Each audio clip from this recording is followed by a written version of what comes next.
as a runner, you are doing the strength training that you think is going to help you the best. You're doing squats, lunges, planks, you're doing outdoor training, you're hitting the gym twice, thrice a week, and yet when you start running, either some pain starts or you're just not running as fast as you want, as effortlessly as you want.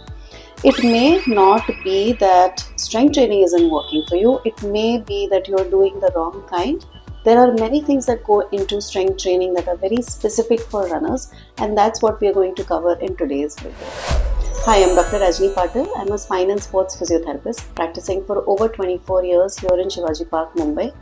My clinic's name is Orthosports Physiotherapy, and we are passionate about helping runners such as yourself run at their best. Every week I put out a video which is going to be helpful to runners such as you, so do subscribe to the channel as well.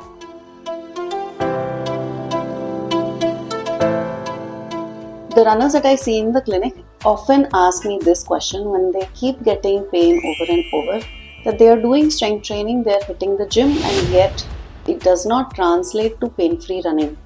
The reason is this: gym workouts tend to be bilateral, they tend to be slow and controlled, and they tend to be machine based, which means that yes, it's giving you strength in the muscles, but it's not functional strength. It's not loading the muscles that need to work during running.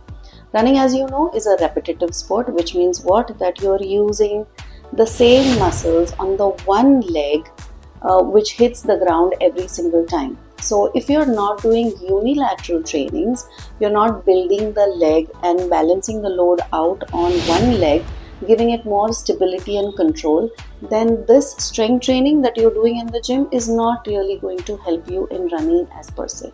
It's going to make you strong, yes, and you may be adding bulk, which is not going to help your running either.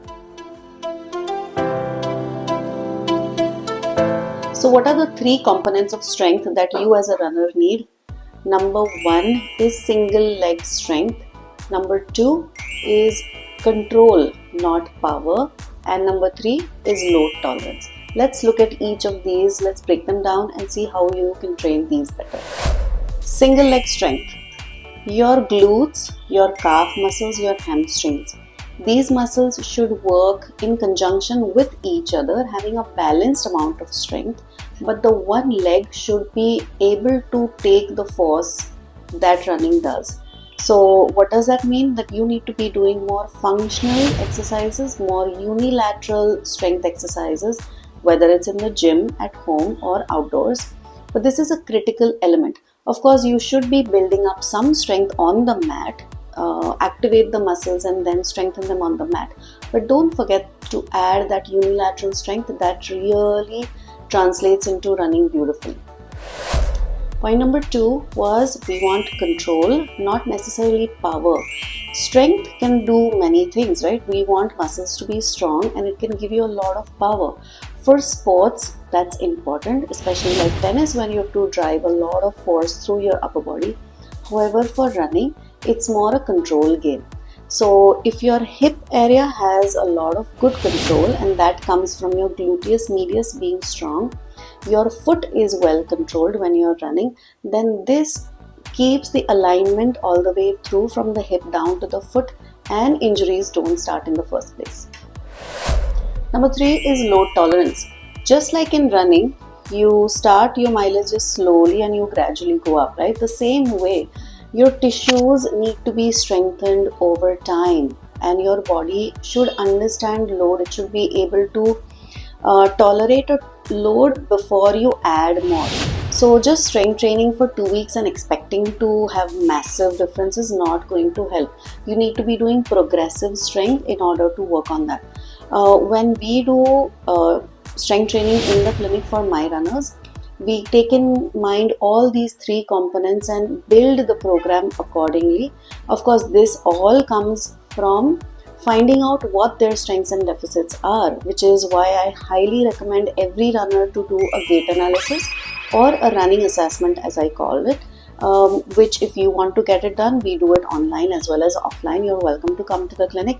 The number is on the screen. Get in touch. Let's find out how strong you are and build from there.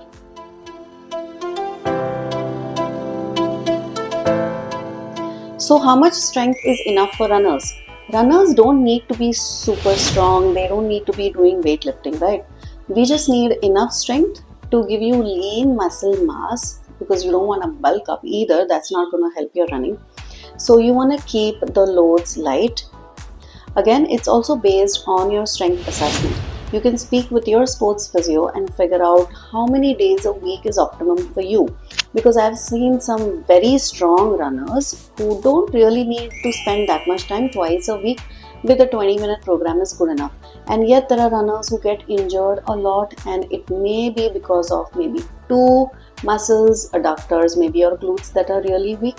For them, I tell them, okay, you're going to spend 15 minutes every single day. So it really depends on what your profile is, what your strengths and deficits are. However, as a rule of thumb, 2 to 3 times a week, a 30 to 45 minute session, which is focused running strengthening program, that's enough.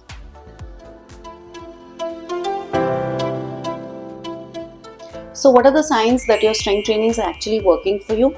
Number 1, between runs, you'll just recover fast. You don't get a lot of soreness. From one run to the other is quite effortless. You don't need to spend time doing lots of things in between. Number 2, you won't have a niggle every time you run. New stuff doesn't keep cropping up. Knee pain, heel pain, plantar fasciitis, none of those are part and parcel of your life.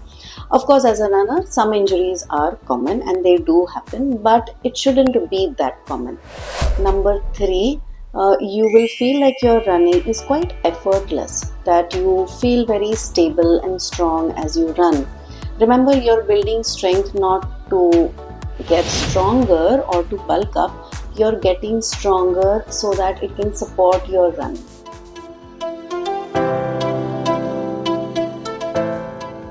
So if you think your strength training needs fixing, how will you fix it? What will you do? Number 1, you will progressively add load and you will continuously strength train based on what your body demands to support your running. Number 2, you will do unilateral drills as a part of your strength training routine.